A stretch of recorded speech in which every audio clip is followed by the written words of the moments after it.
నుంచి పెట్టడం బాగాలేదు సార్. ఎలా నుంచో పెట్టాం ప్లాట్ఫామ్ వల్ల మేము ఒకే గవర్నమెంట్ ఉండదు, గవర్నమెంట్ మారుతాయి.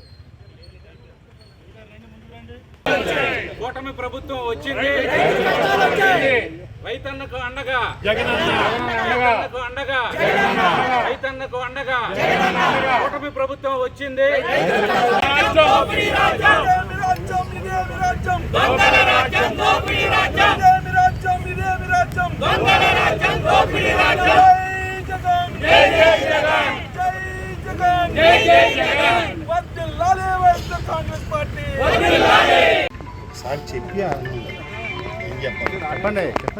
కూటమి ప్రభుత్వం వచ్చింది, కూటమి ప్రభుత్వం వచ్చింది, రైతన్నకు అండగా రైతన్నకు అండగా రైతన్నకు అండగా రైతన్నకు అండగా కూటమి ప్రభుత్వం వచ్చింది.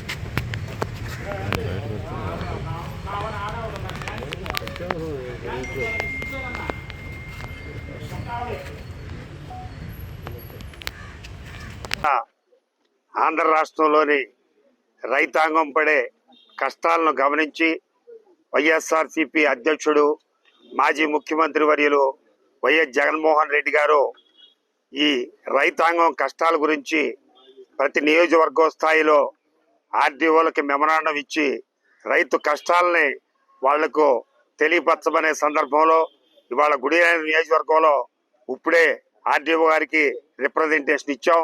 దాంట్లో ముఖ్యంగా ఈ సార్వా పంటలో రైతుకి యూరియా మిక్కిలి అవసరం. కారణం ఇవాళ 267 రూపాయల 30 పైసలకు ఒక యూరియా 45 కేజీలు బస్తా వస్తుంది. అదే ఒక కాంప్లెక్స్ ఎరువులో డిఏపి తీసుకుంటే మరి అది 1350 రూపాయలు, 1435 14 తీసుకుంటే 1850 రూపాయలు, 1232 16 తీసుకుంటే 1800 రూపాయలు. ఇవాళ ఎక్కువగా రైతాంగం ఎక్కువగా ల్యాండ్ లార్డ్స్ అంటే భూ యజమానులు కాకుండా కౌలు చేసే రైతాంగం ఎక్కువగా చేస్తున్నారు. వాళ్ళు ఎక్కువగా పెట్టుబడి పెట్టాలంటే ఏదైనా సరే ఒక కాంప్లెక్స్ లో యూరియా మిక్సింగ్ అయితేనే ఆ యొక్క దిగుబడి పెరుగుతుంది, ఆ యొక్క వరి ఎదుగుదల జరుగుతుంది. ప్రస్తుతం వాతావరణ పరిస్థితులు వరికి అంత అనుకూలంగా లేవు. కారణం అయితే అతివృష్టి లేకపోతే అనావృష్టి.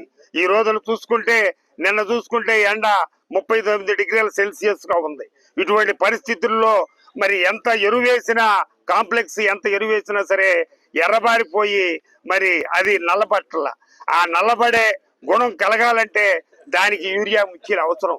ఇవాళ ప్రస్తుత పరిస్థితుల్లో మరి రాష్ట్రంలో 60 లక్షల ఎకరాలు పైబడి సాగు చేసే పరిస్థితుల్లో ముందు చూపు కొరవడి ఎంత యూరియా అవసరం అనేది గమనించకుండా చేసి రైతాంగం అల్లకల్లోలం ఏర్పడే పరిస్థితి వచ్చింది. ప్రతి వాళ్ళు కూడా ఒక లారీ వస్తూ ఉంటుంటే సుమారు ఒక 200 కట్టలు 200 కట్టలు వస్తూ ఉంటుంటే 400 మంది రైతులు బారులు తీరి ఉండటం అనేది మనం ప్రతి రాష్ట్రంలో ప్రతి సెంటర్స్ లోనూ చూస్తున్నాం. దీనికి కారణం యూరియా తీవ్ర కొరత. ఇదే కాకుండా అనేకమైన సమస్యలు. ఇవాళ వరకు కూడా ఏదైనా ఒక కెలామిటీ వస్తే ఆ కెలామిటీకి ప్రభుత్వం నుంచి ఇన్పుట్ సబ్సిడీ కానీ ఇతరత్ర సహకారాలు అందించాలంటే మరి దానికి ఈ క్రాప్ ప్రమోట్ చేయాలి. ఇవాళ రాష్ట్రంలో మొత్తం మీద ఎంత ఏ పంట ఎంత విస్తీర్ణంలో సాగు చేశారో అనే ఒక కొలమానం ప్రభుత్వం దగ్గర లేదు. ఇవాళ చూసుకుంటే రాష్ట్రం మొత్తం మీద 30% కూడా ఈ క్రాప్ నమోదు అవలా. అంటే అది ఒక వరికే కాకుండా ఏ పంటకైనా వరి, చెరకు, మొక్కజొన్న, వాణిజ్య పంటలు ఏ పంటకైనా ఏ పంట వేస్తున్నారో ఎంత దిగుబడి వస్తుందనేది అంచనా.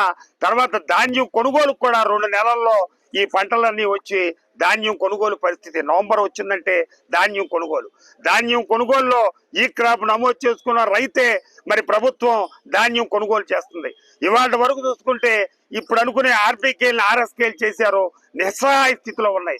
అగ్రికల్చరల్ అసిస్టెంట్లు ఈ రోజు ఇక్కడ గుడివాడ నియోజకవర్గంలో కానీ కృష్ణా జిల్లాలో కానీ 30% కూడా ఈ క్రాప్ నమోదు అవ్వలేదంటే పరిస్థితి ఎంత దారుణంగా ఉందో అర్థం చేసుకోవచ్చు. అనేకమైన పరిస్థితులు, పంటకు గిట్టుబాటు ధర లేదు. ఇవాళ మరి రెండో క్రాప్ మినుము ఉంటే ఆ మినుము రైతాంగం మరి అల్లకల్లోలంగా ఉన్న వాళ్ళ పరిస్థితి.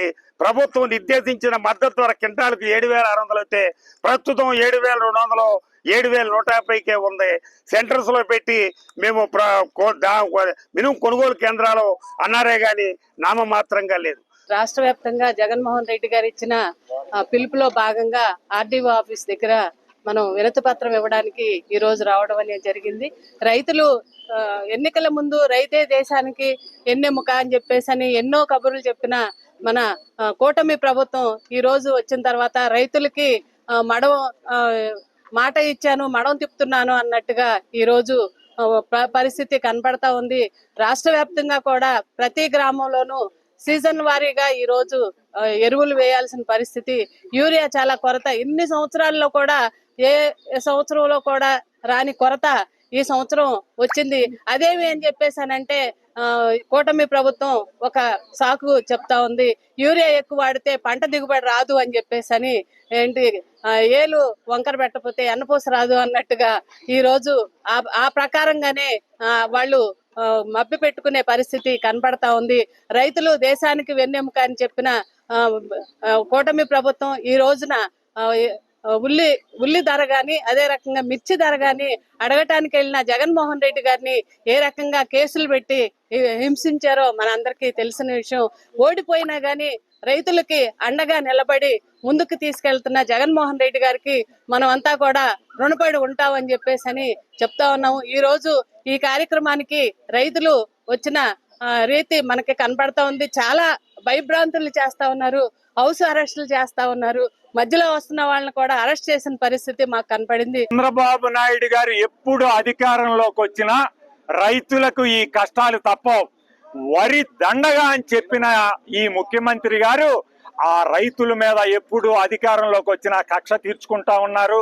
ఎంతో అనుభవజ్ఞుడని చెప్పే ఈ చంద్రబాబు గారి పరిపాలనలో, ఈ కూటమి ప్రభుత్వంలో రైతులకు పంటలకు గిట్టుబాటు ధరలు లేవు. యూరియా ఎరువులు అందక తీవ్ర ఇబ్బందులు పడతా ఉన్నారు. రాబోయే రోజుల్లో ఈ కూటమి ప్రభుత్వానికి తప్పకుండా ఈ రైతులు, ఈ ప్రజలు బుద్ధి చెప్తారని చెప్పి ఈ సందర్భంగా నేను తెలియజేసుకుంటూ, ఈ మంత్రులు గాని ఎమ్మెల్యేలు గాని నిస్సిగ్గుగా నిర్లజ్జగా రైతులు చాలా హ్యాపీగా ఉన్నారు. మరి వైఎస్ఆర్ కాంగ్రెస్ పార్టీ వాళ్ళే అన్ని చేస్తా ఉన్నారని చెప్తా ఉన్నారు. మీ పాంప్లెట్లలోనే, మీ ఎల్ఏ మీడియాలోనే రోజుకి 1-2 ఫోటోలు వేస్తా ఉన్నారు. రైతులు క్యూల్లో ఉన్న ఫోటోలు, మహిళా రైతులు కూడా క్యూల్లో ఉన్న ఫోటోలు మీ ఎల్లో మీడియాలోనే వేస్తా ఉన్నారు. ఇవన్నీ మీకు కనపట్లేదా అని చెప్పి అడుగుతా ఉన్నా. అంతేకాకుండా ఈ మరి పంటకి కూడా మినువులు, ఇతర ఉల్లి, టమాటా, ఇతర క్రాపులకు కూడా మరి గిట్టుబాటు ధర లేక ఈ రోజులు ఈ రాష్ట్ర వ్యాప్తంగా రైతాంగం తీవ్రంగా ఇబ్బంది పడతా ఉన్నారు. రాబోయే రోజుల్లో మీరు దీనికి తగిన మూల్యం చెల్లిస్తారని తెలియజేసుకుంటూ, రైతు భరోసా కూడా ఈ రోజు 7,000 వేస్తున్నాం అని చెప్పి వేసేసామని చెప్పి మరి రాష్ట్రమంతా చెప్పి చాలా మందికి రైతులకి ఇంకా రైతు భరోసా పడలేదు. పడిన రైతులు కూడా 5,000 రూపాయలు పడిన రైతులు చాలా మంది ఉన్నారు. మీరు 7,000 ఇచ్చామని చెప్తా ఉన్నారు, కానీ రైతులకు 5,000 రూపాయలే వచ్చినాయి. ఇంకా రైతు భరోసా అందని రైతులు కూడా ఉన్నారు. ఇట్లాగే ప్రతి స్కీములో కూడా మరి ఇట్లాంటి అన్యాయమే జరుగుతూ ఉన్నది. ఇవన్నీ మీకు తగిన మూల్యం చెల్లించుకోవాలని చెప్పి తెలియజేసుకుంటూ, ఈ రోజు పెద్ద ఎత్తున రైతుల్లో స్పందన ఉందని చెప్పి పట్టి పోలీస్ యాక్ట్ అని పెట్టి ఈ రాష్ట్ర వ్యాప్తంగా కూడా రైతుల్ని అణచివేసే కార్యక్రమం చేసి మరి ఈరోజు మీరు పబ్బం గడుపుకుంటా ఉన్నారు. కానీ దీనికి భవిష్యత్తులో తగిన మూల్యం చెల్లించుకుంటారని చెప్పి తెలియజేసుకుంటారు.